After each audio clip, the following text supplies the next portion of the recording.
All right. Hello, everyone. Welcome back. Lovely to see you all as always. And let's start by going straight into the superpower state. So take a deep breath and either close your eyes or leave them open, whichever you prefer. And go into your superpower state, however you normally do that. Focusing on your word or phrase, using your anchor, or homing in on everything you love about your subject. Good job. Start to feel your heart opening, that expansion feeling in your chest. Allowing that light or energy to shine out from you. And then allow that light or energy to spread down to your toes, up to the top of your head, and out to your fingertips. So you're now full of that light, that energy, that love. Good job. And now allowing that light or energy to fill each of the 50 trillion cells that make up your body. Love each cell just for existing.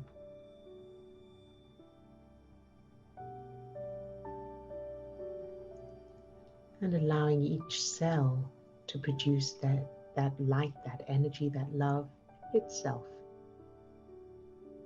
Empowering each of your cells to do that. And feeling that two-way flow of unconditional love between you and the cells of your body. Very good. And now allow that light or energy to fill yourself as a child, any age. Loving that little you just for existing. No matter what, no judgment, no expectations. Very, very good. And then allowing that light or energy to fill everyone who's on the call today. All those who are on camera today, all those who are off camera. Loving each one just for existing.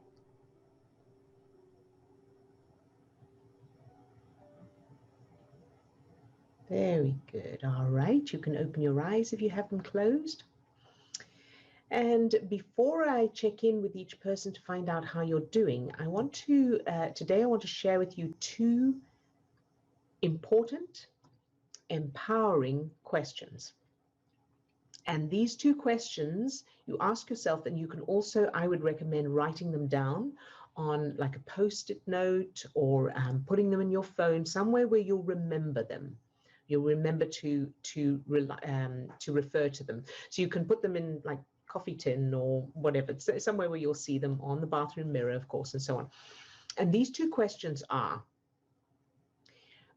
number one, what happens when I try? And what that's about is when you feel it's not working, I keep going backwards, I can't do this or I can't do that. The first question to ask yourself is, so what happens when I try to do it? So that's number one. And the second question is, what will I do next? Or what will I do next time? And the reason these are so powerful is that they shift your perception. They shift the part of your brain you're using in the moment. So when we think, oh, I can't do this, or I can't do that, or it's not working for me, or I've still got this problem, whatever that is, that's that emotional part of the brain. We've got the stress chemicals in our system, and we're not using the empowered part of our brain. We're not using the strategic part of the brain. As soon as you ask yourself, well, what happens when I try? You immediately go into detective mode and you immediately you start using that cognitive thinking. So now, and it's empowering because it's not like, oh, well, I can't do it, or it's not working for me, or this is wrong, that's wrong. becoming more empowered and going, okay, so this is the case. And now what happens when I try to do it? And so that will then give you clues as to what needs working on. And then the second piece where it's not working, or it happened again, I didn't do it again, or why don't I ever, whatever the issue is. The second question is, so what will I do next time? And again, rather than being disempowered, this always happens to me, whatever that is, you're being empowered and going, okay, I'm in this happened. So what will I do next time? So you're getting into that state of, I am in control, or I'm taking control, or I'm gaining control, or however you want to put it, right? So I hope that makes sense, but of course, ask me for clarification. And these are based on what I did for myself. So these questions were very, very powerful for me, for getting me out of that victim mode, out of that helplessness, into, okay, it's not nice, I don't like it, but what will I do now? All right, so hopefully that helps, and let me know if you need more clarification on it. So let's check in. So Tina, hello, how are you today? Good morning. Good morning, it's lovely to see you. Thank you. I have day off. Everything is going slow, so that's why I'm here. Okay. I was just mentioned to Steve that, like, you saw me last time, I was very happy, and today I'm not really happy. Yesterday I was feeling anger all day. Today I woke up with kind of weird, feeling. I know that feeling, but I don't know how to describe. It's a little bit fear, it's a little bit uncomfortable. It's everything like together, one feeling. And I had this feeling for a long time. Mm-hmm. Even the past, I didn't know all that stuff I'm doing now. And I was just doing the allowing technique today, and immediately I went to one memory where I was feeling very, very uncomfortable. Mm-hmm. Good. So I work a little bit on it, and I'm going to finish later, but like, I don't know. It's like I said, I feel good and I feel bad, and I feel good and I feel bad. It's like, I don't know, it never ends. When I feel good, I say, okay, this time is going to be forever, and never is forever. Yeah, and I know that feeling really well. So for me, that was a constant up and down, up and down, up and down. And I was, it was very frustrating because, like you, I felt like I kept falling into the gutter emotionally. And then I would pull myself up and I think, right now, I'm going to be fine. And then I would fall again, and so on and so on. And it just was a repetitive thing. And of course, there were many times when I thought, I'm just not going to get up again. Yeah, and I was like thinking, because one time Robert told me I am this kind of person who is gonna be like never change, or never or difficult to change, something like this. He told me, like, I'm one of this kind of person who's gonna never change, or something like this. Mm-hmm. Okay. So, and that's obviously his opinion. That's not necessarily fact. Yeah, I was shocked that moment, because I just found something to change my life, and I'm not gonna. Yeah. So that's, and obviously anybody who's speaking is speaking through their programs and from their perspective and through their filters. But so, Robert, he shouldn't say anything like that to me. You know what? We don't know what's going on in his head. We don't know what his filters and programs are. So, and here's the most important thing. Whether somebody should or shouldn't do something, we can't change that. We can't make them not do it. I know, but I was like a little bit shocked, because, Robert, and I understand that stuff. And I understand that, but you can see it as an opportunity to empower yourself and go, well, that's his opinion. That's and I mean, he actually says anything that comes out of a person's mouth is about themselves. Yes, exactly. And I was thinking, like, no, I'm gonna do it. I'm gonna change. I'm gonna be okay. But this that includes him. It includes coming back to me when I am a little bit down. Yes, but that, like I say, focusing on that person shouldn't have done something is not empowering for you. So we want to go, okay, that happened. Now what? Okay, so now, and like you said, you decided you were going to, and you have changed. So that's fantastic. So clearly what he said wasn't true, which is fantastic, and well done you.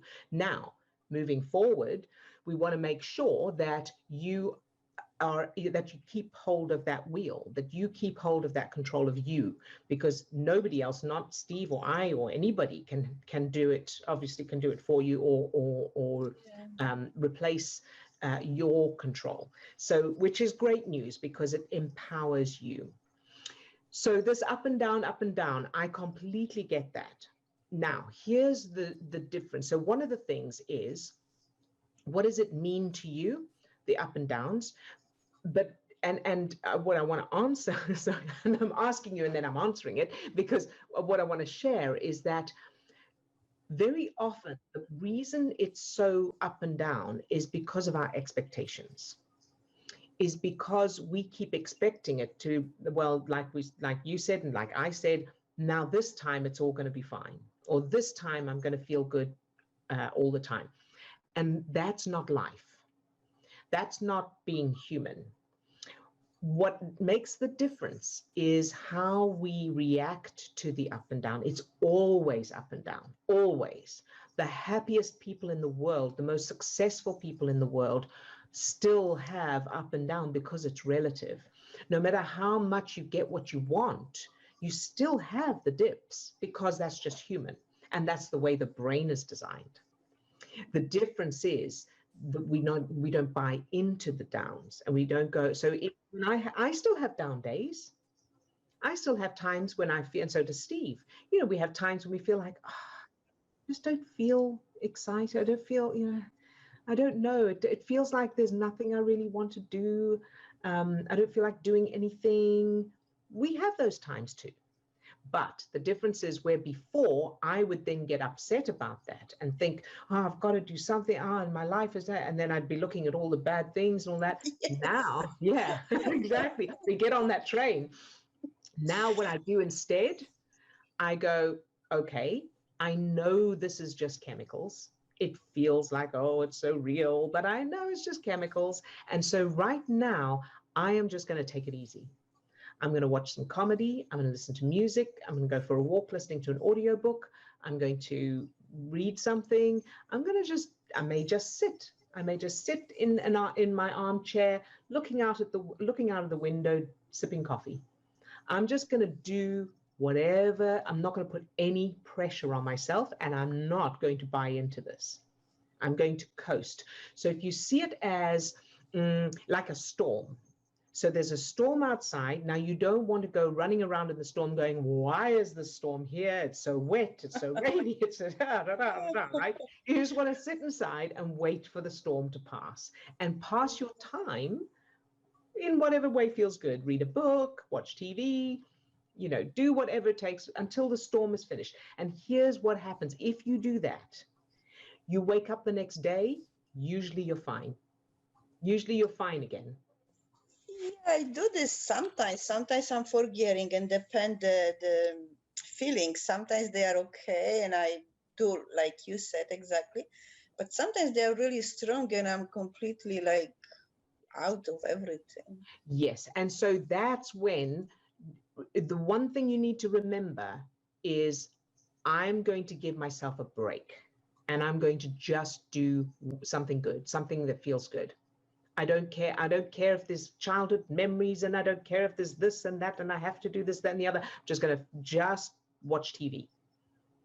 As long as it's uplifting, of course. Don't be watching the news or politics or anything like that. Watch something. I don't like this. Yeah, I don't watch them. So, or watch YouTube videos on fun things or whatever. But do that with the intention of just being kind to yourself, not to make yourself snap out of it. Yeah, like yesterday I was feeling angry, but then I said, okay, I have to do something, I have day off, I have to do something at home. So I have to do those fox ears for the Halloween. So I said, okay, I'm going to do it and I'm going to be busy and thinking about different stuff. So I wanted to print the form of the ears. Yep. scared. I don't know. They are upgrading my computer all the time, and I couldn't print it. I was so mad. I almost destroyed the computer. Oh, I know that feeling. And I was like, oh my, what I'm doing, and I was crying and everything. It's like, oh my God, I was so angry. And then I say like, I sit in the table. I say like, I can draw it myself. It's so easy. Like, what I am doing, but I was scared. I'm not gonna be able to do it, but I did. It's so simple and so easy. But anyway, I had that terrible feeling of anger, and I said, God, I still have anger in me. It's like. So that anger, now what you can do, so that second question, what will I do next time? That, that number one, that manages expectations, because there will be a next time. There will be another time where you feel that anger. So that manages the expectations, so you're not setting yourself up for disappointment. You know you're going to get angry again. And so what will you do then? So that's the strategy. So one of the things you can do the next time that anger shows up is you take it as an opportunity to write the due justice letter, even if you don't know who to. I wrote yesterday because I was thinking from where the anger comes, and like generally from my parents, because the way they still always the same thing. I just go back there where they didn't let me do anything what I wanted. Always is the same thing. It's like, it's not that strong like used to be, but I'm going back all the time. Okay, great. So this is a great opportunity. So when you think of that, that's still there? Yes, I wrote the letter yesterday, but the letter was kind of, I don't know. I just wrote. I cried so much. I don't know. It was like. Okay, so here's also another piece. Here's another piece, and this is for everybody. Another piece is when you do a big emotional thing, when you write a due justice letter, or you make a shift of some kind, or you spend a lot of time crying, the next day you are still recovering from that. And sometimes, very often, that comes out as despondency, feeling down, feeling like, I don't know, I just don't feel. And what's happening is your brain is processing stuff.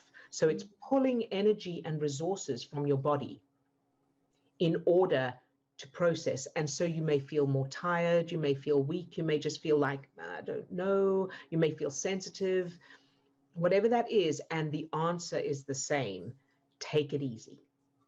Just do whatever you can. Think of it like you're recovering from a physical injury or a physical illness. You need to sleep, you need to watch TV, you need to read, you need to relax. Yeah, I wanted to sleep because my sleep was really good last night, maybe because the letter.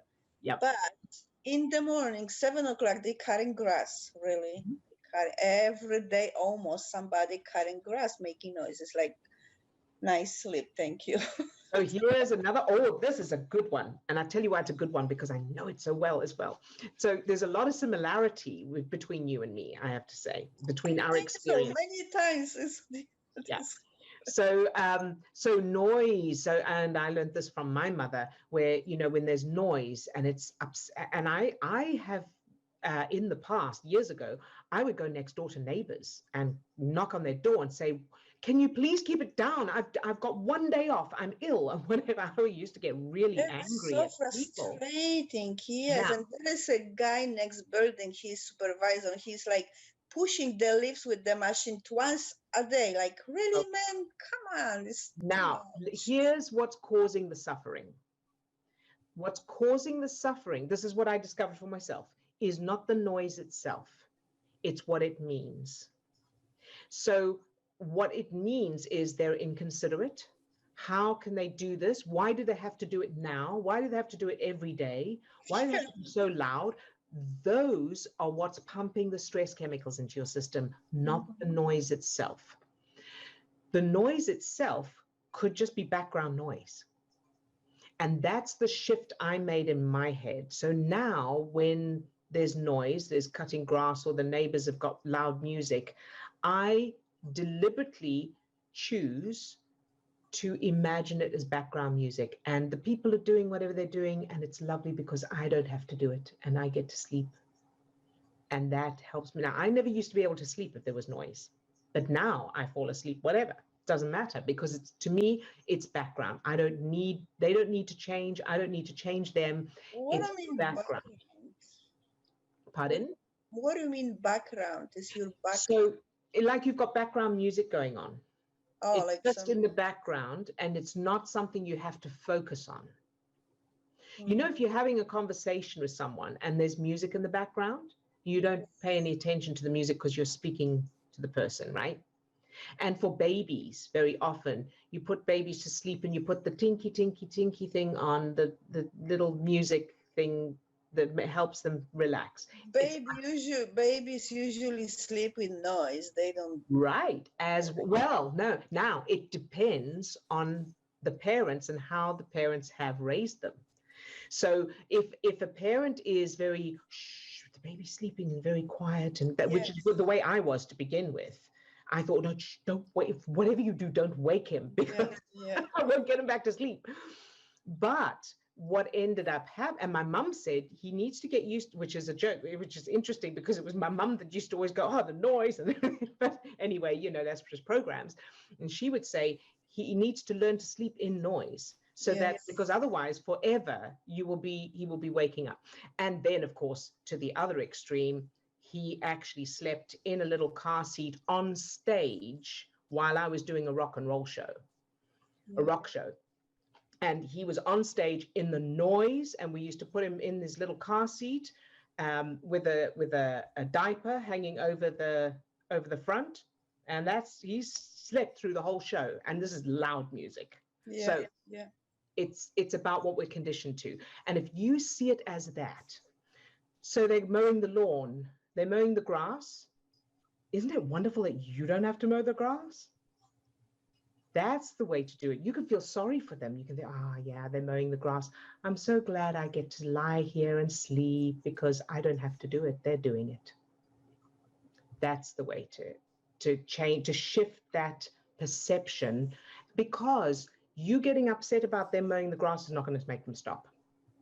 All it does is keep you awake, right? So you might as well choose to see it, and then you can send love. You can fill yourself with love, send them love. Thank you for mowing the grass. Make sure you do it nicely, right? Okay. So I don't want to. I know that we need to get onto the others, but the main thing is, don't buy into the downs. Expect the downs. It doesn't mean anything. It means maybe you're recovering, maybe your brain just needs some processing, maybe you just need some rest. And whatever it is, it's okay, because the more rest and the more you are take care of yourself, the more calm you can be about the downs, the more you can go, you know what, I'm just having that kind of day, and that's okay. And so I'm not going to do anything today that I don't absolutely have to do. And I'm just going to do what I can to make myself feel nice, like I would if a friend wasn't feeling well. I'll just do that for myself. And then tomorrow, I'll have another look at this. I'll come back. The more you do that, the quicker you'll recover. Okay? And that's physiological. Excuse me. All right. Good job, Tina. I'm very proud of you. And you know that I completely understand what you're going through, because all right. So, and if I can get to this point, then you can too. I know you can. Okay. Thank you very much. Sweetheart, you're very welcome. Good job, and thank you for sharing. All right. And Lisa. Hi, Lisa. Yeah. How are you today? Hello. I'm really good. It's Good. TR Tuesday. Hey. Last night I stumbled on this thing. It was really cool. The Japanese had satellites on the moon, or they're taking pictures of the moon, going across the moon, and it's like as if you're looking down on the moon, but then all of a sudden planet Earth is there.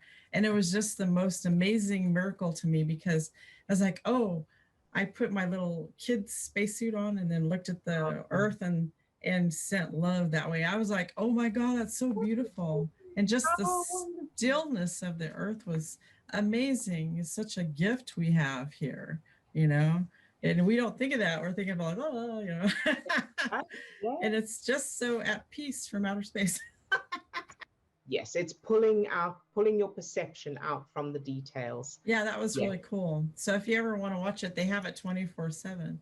Oh, fantastic. Yeah. I was thinking about your questions, and I stumbled on this about 6 months ago before these classes, and it was with Brian Scott, and he does a lot of Neville Goddard stuff on his thing, and it's really cool because he had one. Isn't it wonderful how when you fill in the blanks? But he has one that goes on and on. Isn't it wonderful that you go through this life and he just has all kinds of affirmations, and then you can ask yourself questions like, isn't it wonderful that I received this awesome check in the mail? Isn't it wonderful that everybody's so happy? Isn't it wonderful how I love myself? Yeah. And stuff like that. Good. Very good. Yes. So then, I was going to read from this book real quick. Oh, okay. Yes. And before you do, I just want to, on the affirmations, what you've just been, the examples you've just given, isn't it wonderful? That's great. Those are really good. And then it reminded me of something else that someone sent me a message asking me if I'd heard of, am I going to remember his name now? St. John, Noah St. John.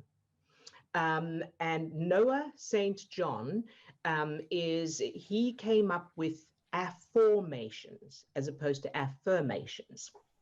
And it's a concept actually that my sister had just, came up with years ago on a certain level. And then he's taken it to another level. So, and it's basically, instead of statements, it's questions in the form of, why am I so? Or why do I always, in a positive way? So instead of the example he uses, instead of I am rich, which for some people can feel like, you've got resistance to that. And even instead of, isn't it wonderful I'm so rich, which is better, that's definitely a level up. What he suggests is, why am I so rich?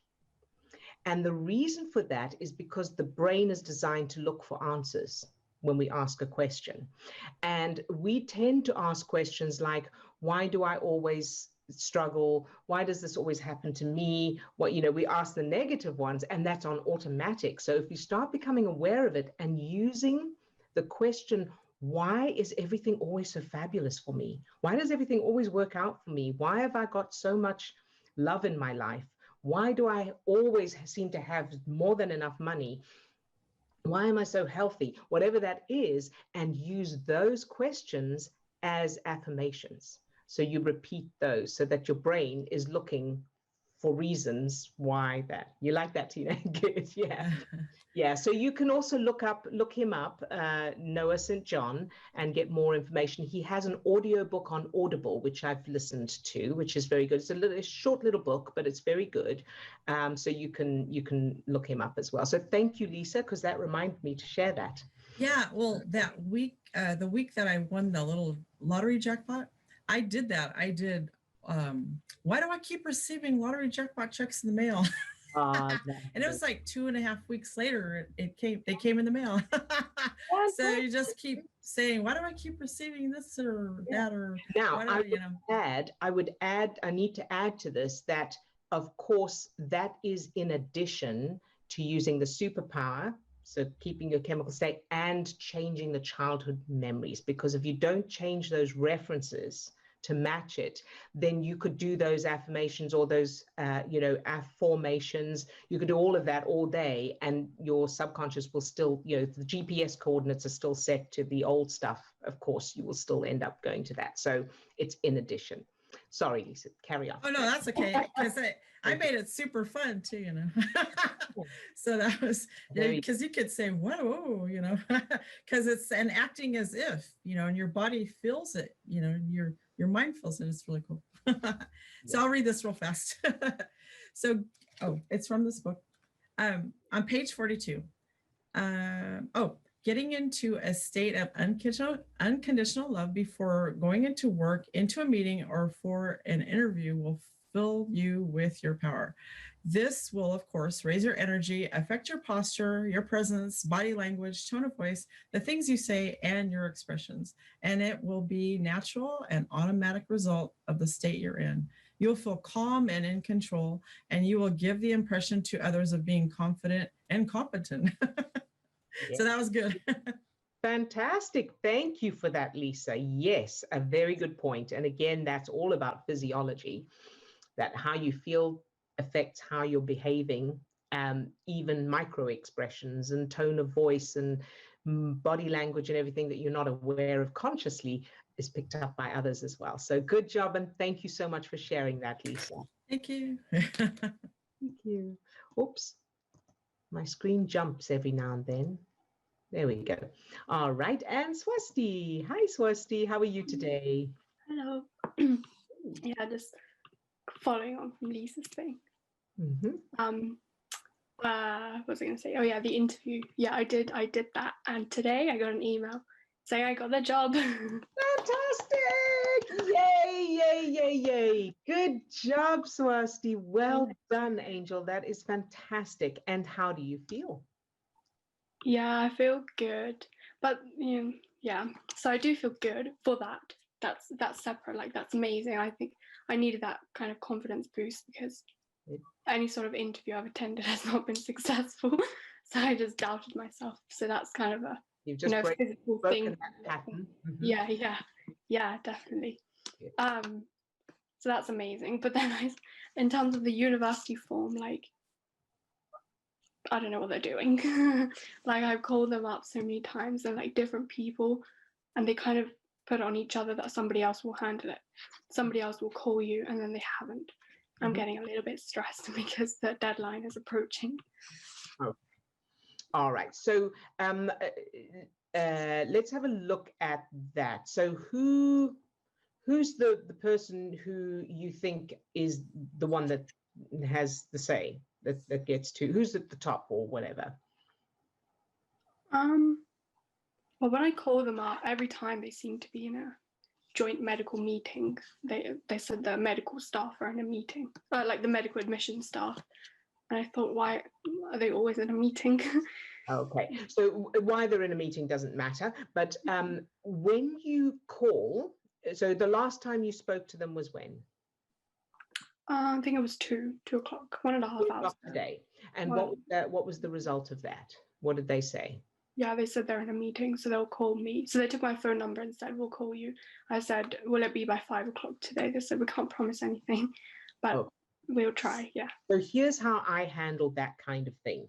And we've been having quite a bit of that with the property in England, so with the lawyers and things. So here's how to do it. The top priority, like with everything else, is that you're not feeling triggered by it. So you're calm and strategic. And the way I approach it is very nicely, very kindly, but firm. And so somebody shared this with me. Actually, it was a Happy Coffee training where she said, you want to have the attitude of, I don't want to be a pest. I'm just being professionally persistent. Right? And that, number one, that's the attitude to have inside yourself. And that is what you can say to them. Yeah. You can say, look, I don't want to be a pest, but I'm just being professionally persistent. Because their day is filled with all kinds of who knows what they're dealing with. Yeah. So it's not that they won't do, or that you don't trust them or anything, or that you're chivying them. It's that they get distracted and they need reminding. And there's that thing of the squeakiest wheel gets the oil. So the thing that's in front of them most of the time will probably be what they prioritize just to get rid of it. So, just to get it off their plate. And that I learned a long time ago from when I was an actress, where the actors who kept phoning the agent and being pestering them were the ones that got the work, because there was the attitude of, for goodness sake, give them an audition so they stop calling me. Right, where there's the ones that were polite and didn't want to interrupt and unfortunately, they were the easiest. It was lovely, but they didn't get, the oil. So but most importantly is that you're not angry or frustrated or upset or anything. It's just chess. And so your next move is, if they haven't called you by 4:30, you just call them again. Hi, just checking. And the key and the power in this is that you're very nice, Mhm. very polite, very nice, and calm and kind, and just, hi, and don't apologize straight away. Just say, hi, just checking if, just checking if I can speak to so-and-so. I know you're very busy. I know you're very busy. I just wanted to check if I can have a word with whatever. And then only if one of them says to you, hello, only if one of them says to you, oh, but we said we would call you back, or you left a message already, anything like that, that's when you say, I know, I'm sorry, I don't mean to be a pest, I'm just being professionally persistent. Okay, yeah. I know, I don't mean to be a pest, but I know you're busy, and I'm just being professionally persistent. And they, most people will respect that and appreciate that. Yeah. So the reason you are calling is not because you're trying to chivvy them or because you're upset with them. It's just because you know how things come up. There's a lot on their plate. Bless their hearts. So you're helping. Okay. Does that help? Yeah, so when I called them, I could sense that I was being kind of annoying. And then I tried to be nice. But I was like, I shouldn't have done that. Well, that's why you want to get it. You want to get into that state before you phone. You want to be in that state of, I'm just checking in because they're busy, and I'm helping. I'm helping by just reminding them. And so you've got that attitude rather than feeling, and that will come across in your voice as well as you speak to them. It will automatically come across in your voice. And if you had that written in front of you, what you want to say, I'm just checking in. I know you're busy, and I'm just checking if I can speak to whatever you're going to say. And then also have in front of you, I don't mean to be a pest. I know you're very busy, and I'm just being persistent, or just, I don't mean to be a pest. I'm just being professionally persistent. Yeah. And you can literally read that. Read that to them. Yeah. Yeah. Yesterday, actually, my dad, well, he kind of put a different spin on it. He said, and then I thought about this. He said, out of 1,000 people who applied, you're the one who does get the form. So you can think of that as quite lucky. Like, what's the probability of that? Like, as in, like, it makes me feel a little bit special. Yeah. It's like winning the lottery in a way. Yeah. 1 out of 1,000. Yeah. So that's good. That's really good advice. And then in addition to that, now it's an opportunity to empower yourself in that way. You've got an opportunity to practice having that kind of strategic attitude. Yeah, it just sometimes feels like it's destined to just be not like, to kind of get to that kind of struggle and then kind of miss the deadline or something happens. It just feels like destined. Right. And again, I know that feeling. I used to feel like things are pushing me, no matter how patient I am, it pushes and pushes and pushes until I snap. So I know that feeling, but don't buy into that either. That's old patterns. And yes, that was the case in the past, and now you're doing it differently. And if you do fall off the wagon, that's also okay. You just then you ask the question, what will I do next time? Okay. All right. Yes. So hopefully that helps. Yeah, equipped now. Pardon? I think I'm equipped with the right thing. Good. And congratulations again on the job. I am so excited for you and for them. Yeah. Very good. Yeah. Thank you. You're welcome. And Sadia. Hi, Sadia. Hi, Odille. Hey, how are you today? Hey, good, thanks. It's so great to be here. Good. I actually have a question, but from something you said before. It's when you say, like, when we don't feel good, I know I know now I know it's just chemicals, which I found is great, but you added something that triggers, I think, my program. And that part where you say, I'm just gonna give myself a break. Yeah. Yeah. So when I was thinking about it, okay, but I feel like giving myself a break is just being lazy, avoiding what's not comfortable. while I still have this part of me that's okay, you should dive into, the part that's not comfortable in order, to Yes. upgrade your brain and, this kind of this kind of thing. And I have a belief about if you're not doing anything, you're lazy and all these kind of things. So I was wondering, if I don't feel good and I decide to give myself a break, and then these amazing thoughts, programs, they come up to me. So what should I do? Good question, Sadia. And you are not alone. That's a very, very common attitude and approach and belief. And especially, because I know for a long time, my sister and I were following Tony Robbins, and, it's all about massive action and making it happen. And, as a rah, rah, rah, which is fine. But the problem with that is that will be fine for some people. But for most of us, or most people who are in the self-development arena, we are used to. That one. There we go. We are used to pushing ourselves. We are used to trying and struggling and making it happen and so on. So here's the answer when those thoughts come. Number one, you are not doing nothing. You are changing your chemical state. So when you think I'm going to take a break, I'm taking a break in the same way I would pull over and get petrol, or I would sharpen the saw, or I would stop to put the right shoes on before I go running. That's what taking a break is. It's not doing nothing. It's getting into the right chemical state so that you're able to, when you do take action, it's more effective and faster. Does that help? Make sense? Yes, like in my mind, like while you're talking, it does, but like my mind goes very far with thoughts. And one of them is like, I worry a lot about what people are, and I think it's just in my mind what they are going to say or think about me. Probably this is what brings, for example, the other questions that I have. Like I feel like no matter what I'm doing, I'm never doing enough.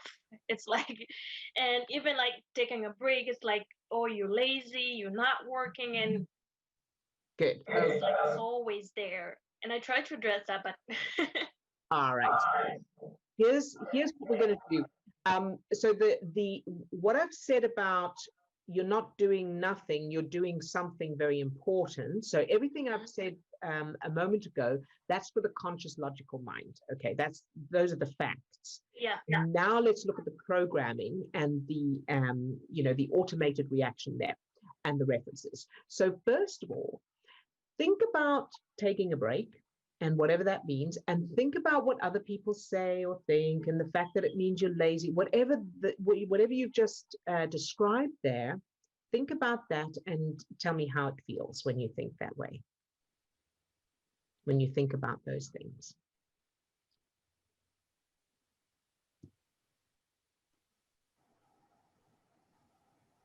Well, it's a feeling, I don't know how to describe it. Okay, and that's okay. You don't have to describe it. All right, so you've got the feeling. Now, can you separate it from the meaning and just home in on the physical sensations in your body? Where in your body do you feel whatever that feeling is?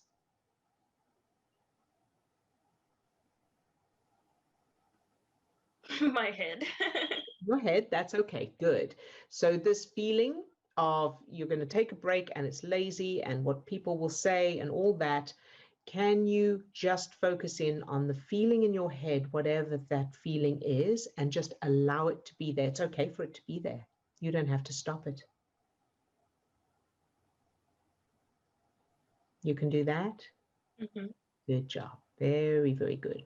So what we want to do is on two different levels. On one level, we want to give that little you permission, the little you inside you, permission to be okay, to not do anything, to just relax, just play, just enjoy herself. There's nothing required of her. So that's what we want to do on one level. Now we want to look where this comes from. So whose voice is it that says you're being lazy or you're not doing anything or whatever those thoughts are? Who's saying that?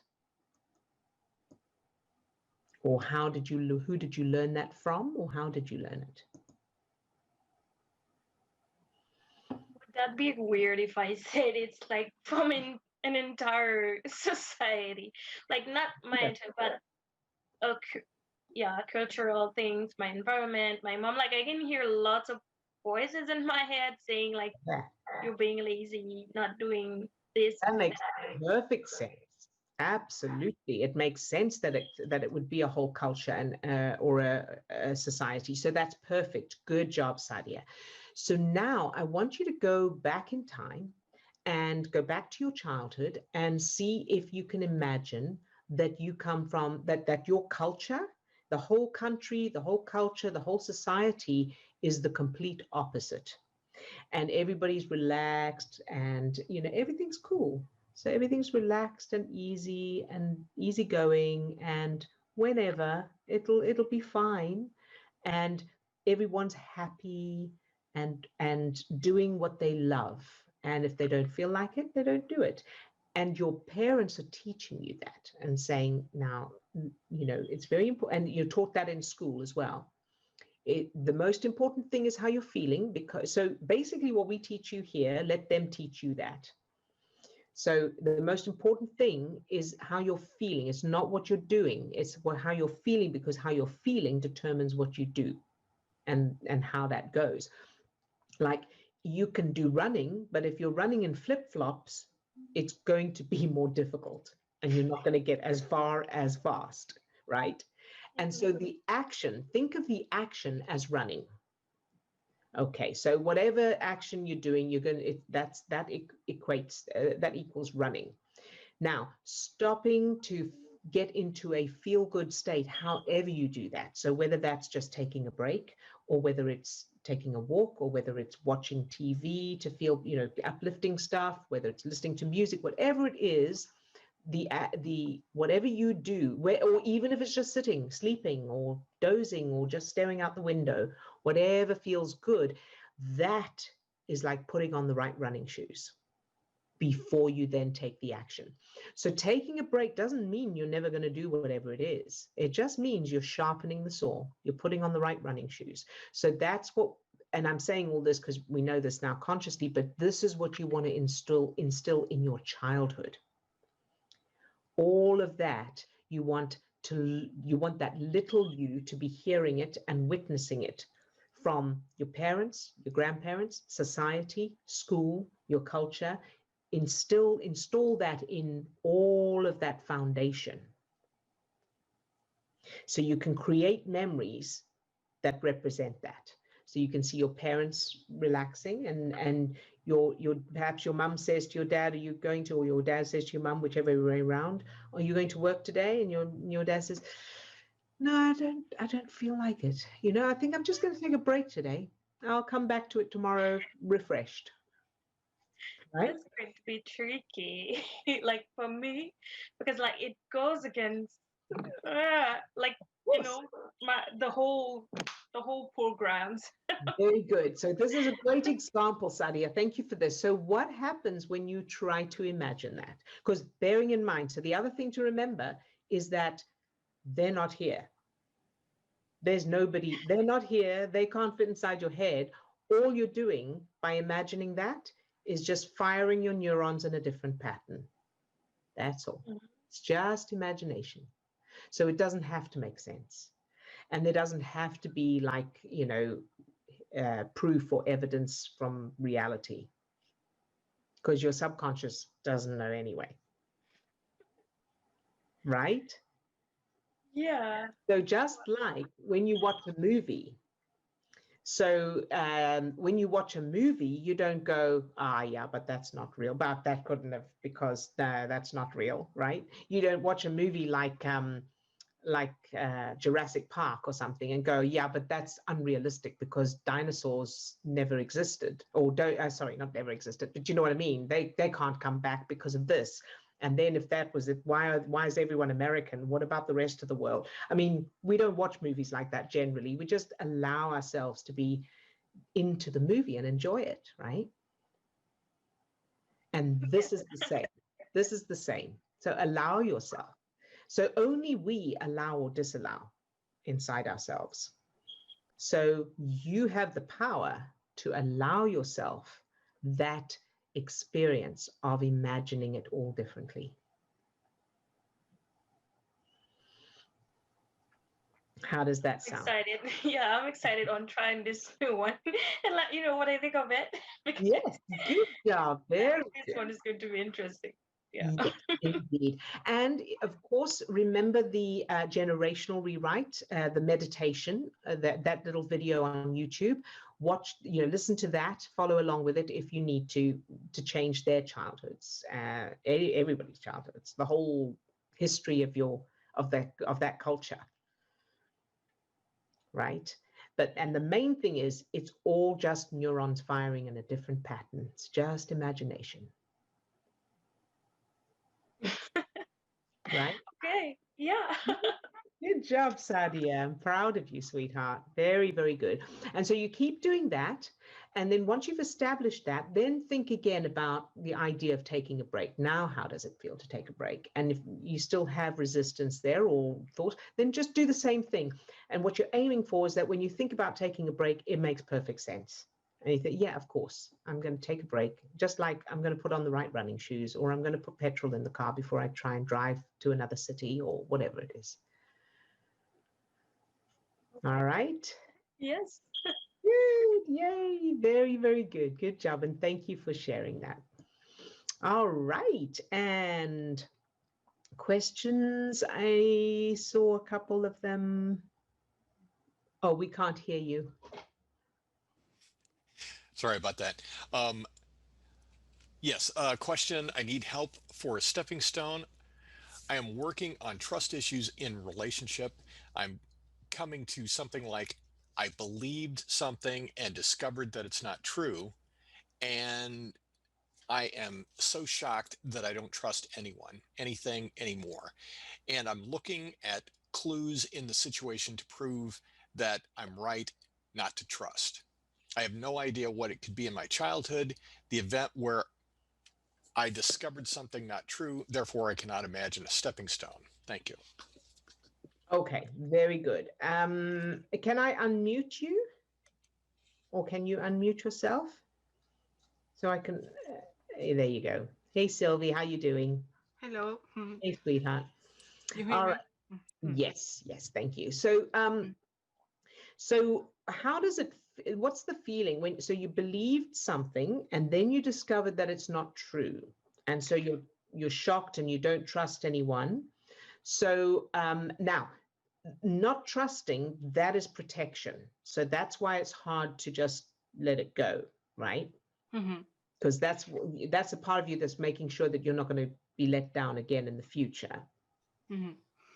I have to explain my strategy, because I have very little memory of my childhood. Right. So when I'm working on the childhood memories, I always imagine new things, new memory, etc. I don't spend ages on trying to recall the memories that I can't recall. But and when I'm journaling a lot for that, and suddenly things emerge. And yesterday it was that I believed something, and I discovered it was not true. So I know there's something strong there, but I can't relate to anything really specific. So I can't imagine a stepping stone. I can't imagine a situation where I was told something and I discovered that it was not true. But I really feel that there is something in it, in this situation, discovering something, and it was really I was really shocked, but I don't know what it was. All right, very good, Sylvie, and thank you for sharing this. Okay, so when you think about the thing that you believed and it turned out it wasn't true, and that shock, that feeling of shock, can you feel that now? or remember it now? Yes, and it happened yesterday. There is a trigger. Somebody tells me something, and I'm already I instantly feel very afraid, and there is a fear of rejection, a fear of not being really loved, and there's something about rejection. Okay, very, very good. Now, can I ask you, from what you do know about your childhood, whether you have memories for it or not, just what you know about your original childhood, did you grow up with both parents? Yes. Okay, and you have any divorce, any death, any moves? No. Yeah, maybe my grandfather, but my parents didn't explain a lot of things to us. Okay. And so did you find out anything that you didn't know before when you were a child? Does anything come to mind about finding anything out? No, I have no memory. Okay, all right. I know that from now, because people explain to me things really years after when I was an adult. But children, I have no memory as a child. All and right. Sometimes I have the feeling that a part of me that doesn't want to remember. Yes, and that's probably the case. So, and that's okay. You don't have to. So let me just make sure I understand this correctly. So you've been told about stuff from your childhood, but you just don't remember it. Is that right? Yes. Okay, that's perfect. That's fine. Because being told about it is still a memory. Your brain will form a memory as you're told about it. And what we are told that happened when we were children may not even have happened, but it might as well have happened because the brain can't tell the difference. So it forms that memory immediately. So even if you can't remember, there's quite a bit from my childhood that I don't remember, but when I was told about it, my brain formed a memory. And that happens for everyone. So that's where you can start, is that whatever you were told, notice how it feels and see if you can create new memories that are the opposite, positive and empowering. So you're creating new memories from scratch, even if you don't have the original memory. And you may need to do due justice later about it. But what the funny thing is, when we are talking right now, I have an anxiety coming very strongly, but with no connection to memories. Yes. And you know why that is? Because your subconscious knows that you're getting close to changing something core.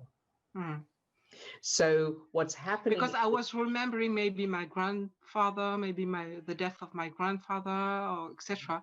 But I don't feel any strong emotion on that. Okay. And I could do the exercise, but there's no strong feeling about that. But there is a strong feeling disconnected from that. Yes. So whatever that the real memory doesn't want to show. Right. There you go. Exactly. And that's okay. So the very important thing is to be very gentle with this. Okay. So you're not going to force anything. You're not going to make anything happen or be hard on yourself in any way. Be gentle with yourself, because so that feeling of anxiousness, anxiety, that's a little girl. That is the little girl inside you, and she's frightened because she doesn't know what's going on. So what you want to do in the first instance is reassure that part of you. So as you feel the anxiousness, the anxiety, imagine you're talking to the little you and go, it's okay, sweetheart. You're all right. This is just chemicals. There's no real threat. You're not in danger. You're safe. All right. So you start with that. And then you can also use the allowing technique, of course, separating. So you've got the feeling of the anxiety. Now separate the word anxiety, or the understanding of what anxiety is, from the physical sensations, and notice where in your body do you feel this anxiety? What kind of physical sensation is it?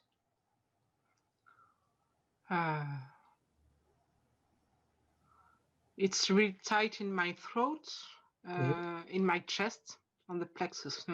Okay, good.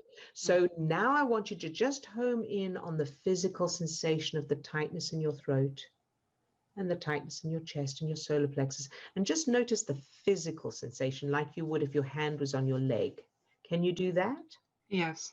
Good. And then just allow that to be there. It's okay to feel that tightness in your throat and the tightness in your chest and your solar plexus. It's okay for that to be there. It doesn't mean anything. It's just a sensation. Can you do that? Mm-hmm. Good. Very good, Sylvie. And what happens as you do that? Does it stay the same? Does it change? It moves slowly to my stomach, but it's not as strong. Good. And then just allow it to move to your stomach. It's okay. It's just sensation. Doesn't mean anything. It's just like when you're sitting on a chair or when you've got your hand on your leg. You got that? Mm-hmm. Good job. Very, very good. And now I want you to imagine little Sylvie in front of you, any age. Can you do that? Yes. Good. And what's the expression on that little Sylvie's face? Oh, whoa. She's really scared. Yeah. So can you hug her and tell her she'll be all right? She's okay, right? She's not in danger right now. Can you do that? Yes. Good. I'm really surprised of my reaction. Yeah. Yes. Mm-hmm. Yeah. So it's uncovered something core, and that's okay. So again, it's because it's just chemicals, and this is an automatic reaction of protection, but there is no bear. Okay, so you are safe. There's nothing you're right now in this moment in time, you're safe, and you can reassure that little you. Are you able to do that? Give her a hug, tell her she's okay. Can you do that? Yes, I can do that. I was really surprised. It was really strong, and yes. It's calm now. Good, very good, Sylvie. Well done, sweetheart. You're doing very, very well. And now as you do that, as you give her a hug and tell her she's safe, what happens? What happens with her? How does she feel now? Or what's the expression on her face? She's okay now, yeah. Good. And now I want you to imagine giving her something. You can give her a pet, a little something she loves, or a piece of clothing, or a piece of jewelry, or something or a magic wand. You can give her something that she can keep with her that represents the fact that she's always safe, she's always empowered, and she has the ability to change anything she wants to in her life. Can you do that? Yes, I use my little me when I do my superpower, and Good. we share a specific pillow. Nice. Yeah. Perfect. Very, very good. All right. I'm not sure if I had to add something else than this pillow. Good. Very good. So that's that. And so now let's see, when you think of the situation from yesterday, what's there now when you think of that situation?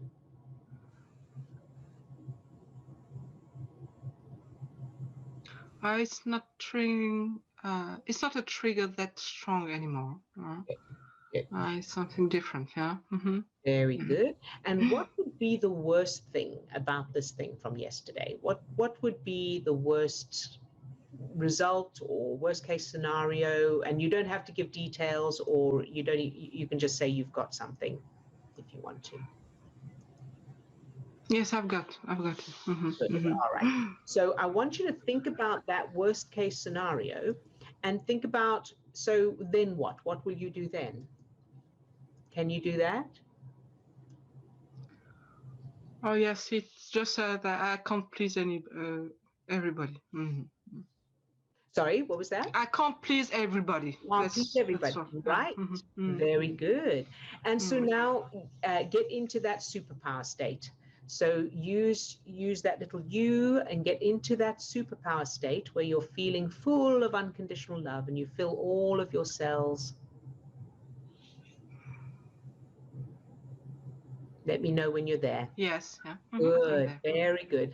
And now I want you to send that power, that energy, that light, that love to yesterday, to the you yesterday first. So you in yesterday's scenario, fill that version of you with this light, this energy, this love, no matter what. Can you do that? Yes. Very good. Good job, Sylvie.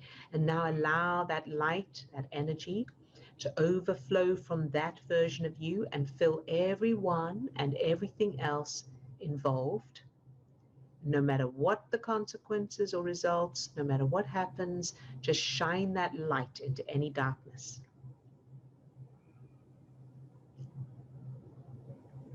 Yes. Good. Feels good. It feels good? Good Yeah. job. So now moving forward, just keep doing that.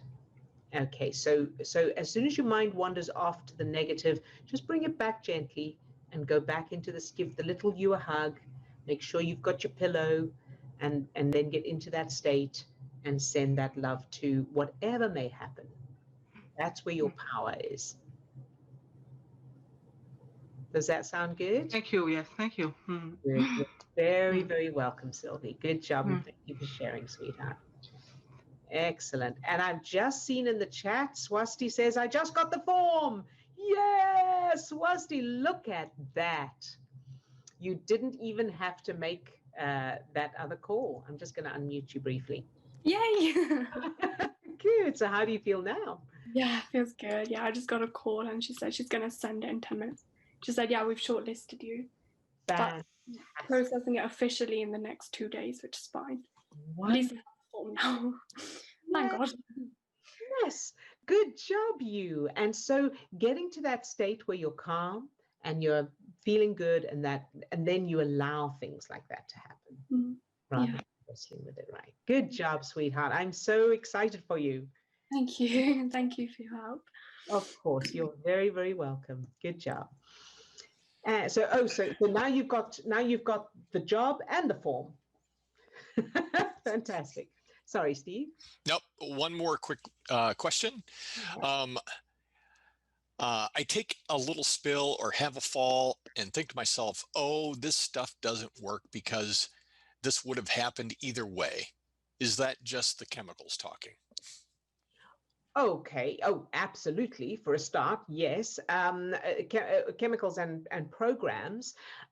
So you have a little spill or a little fall.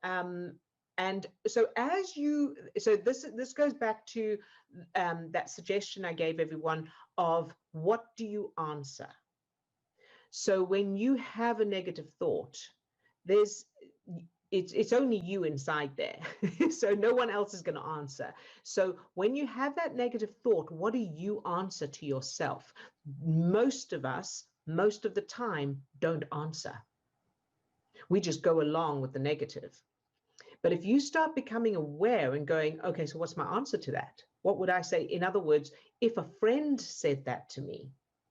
So if a friend said to you, if friend of yours had a fall, or someone you love have a fall, and said to you, oh, this stuff doesn't work because that would have happened either way, whatever that is that you're saying, what would you say to them? Would you say, yeah, you're right.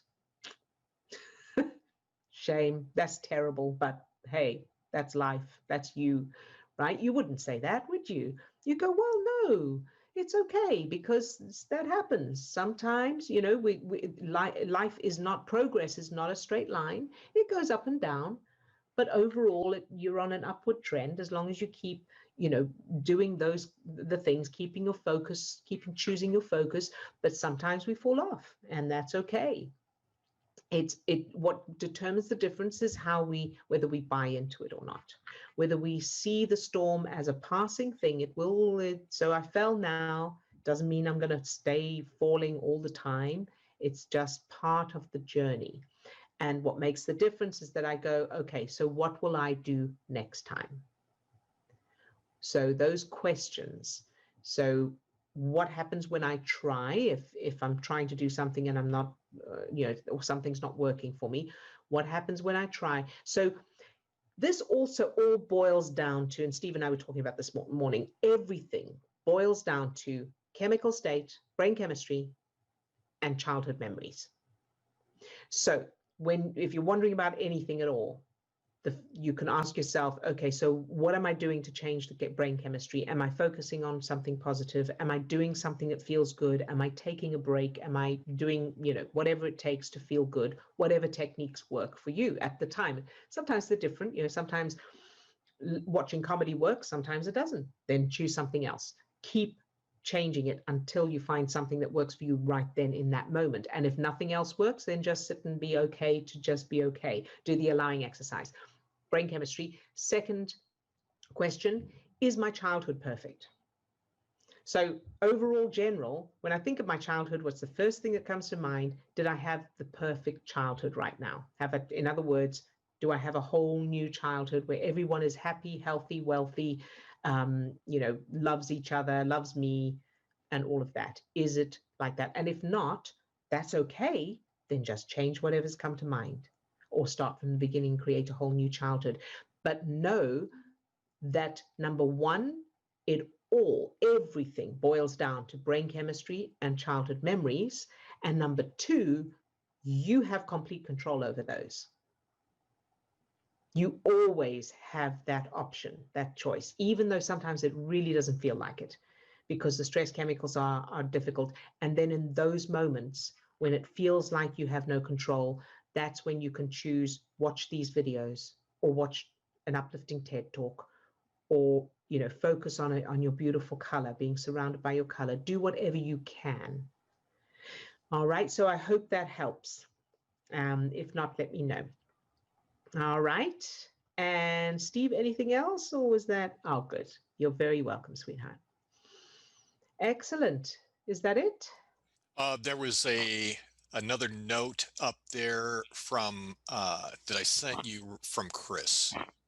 Oh, let's see. Oh, thank you. Yes. Oh, that's lovely. So Chris has very kindly offered to subsidize, or subsidize somebody who would like to do the subscription to these sessions moving forward next week, but isn't able to afford the $10 a month. Chris is going to be paying, so she's going to come in early, so she'll get the $10 founders membership, but she's going to pay $20 a month instead of 10, so that somebody can benefit from it who can't afford to, who can't manage that $10. So if you would like to be that person, send us a private message and let us know. And of course, we'll go with the first person, first come, first serve kind of thing. All right. So, and thank you, Chris. That is so very sweet of you. You really are a fantastically shiny example. All right, everybody. So, and on that subject, the link is up for booking. But be aware that as soon as you book, you'll be charged the subscription. So I would suggest, signing up sort of Friday or Saturday, so that it's the end of the month, ready for next week. All right. So any questions, let us know, and let's do the targeting. And Steve, if you could send me the targets. Thank you. All right. So take a deep breath and either close your eyes or leave them open, whichever you prefer. And go into your superpower state, however you normally do that. So using your word or phrase, or your anchor, or by focusing in on everything you love about your subject. Very good. Start to feel your heart opening, that expansion feeling in your chest, as that light or energy shines out from you. Very, very good. And then allow that light or energy to fill your whole body spreading down to your toes and up to the top of your head and out to your fingertips. So you're now full of that light, that energy, that love. Very, very good. And then allow that light or energy to fill each of the 50 trillion cells that make up your body, loving each cell just for existing. Good job. And then imagine each cell is able to do the same. Each cell is able to produce that light, that energy, that love automatically. Very good. Now allow that light or energy to fill your subject. And then imagine your subject either doesn't want to be with you or doesn't have the qualities that you love and appreciate, and keep them filled with that light, that energy, that love anyway. Very good. And now let's go to Lisa. Fill Lisa with this light, this energy, from the tips of her toes to the top of her head and out to her fingertips. Love Lisa, just for existing.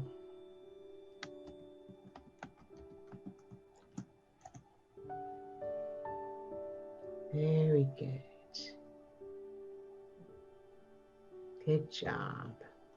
And now allow that light or energy to overflow from Lisa and fill her son and daughter and everyone else, increasing to unlimited income, whether they get it or not, loving everything and everyone exactly as they are, no matter what happens. Very good.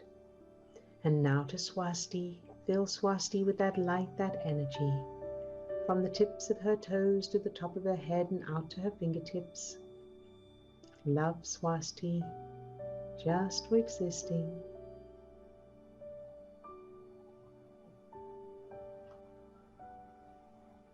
Very, very good. And now to Tina. Fill Tina with that light, that energy, from the tips of her toes to the top of her head and out to her fingertips. Love Tina, just for existing.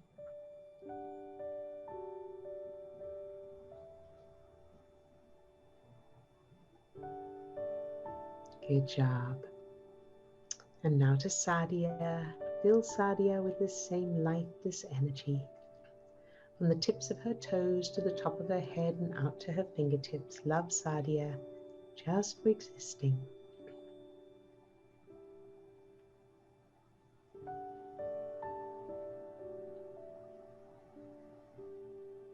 Good job. And now to Sylvie.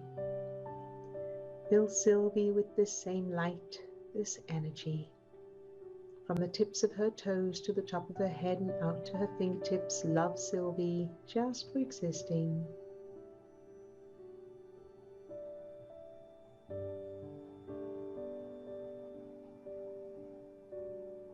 Good job. And now to everyone who's off camera today and all those watching the recording. Fill all of them with this same light, this energy, this love.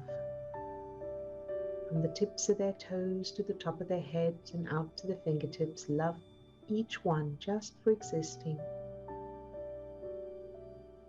no matter what.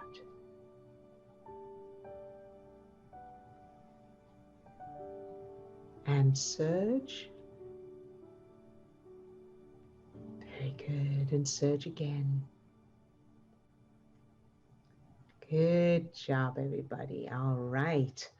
I know it went on a bit long today, but hopefully I think there was a lot of value. Question, are the sessions next month going to be topic-based or just searchable based on the topic? Looking forward either way. They will be searchable. They'll be exactly like this. So whatever comes up in the session, like Steve does the show notes, So there will still be show notes, but the show notes will also be tags, so that if you type money into the search bar of the group, it'll bring up all of these sessions that were where money is in, and then you can check the show notes to see which time stamp it is, whereabouts in it was. So hopefully that helps. So we plan to hire someone specifically to do that, so that it makes it all much more organized and much easier to find solutions and answers. All right.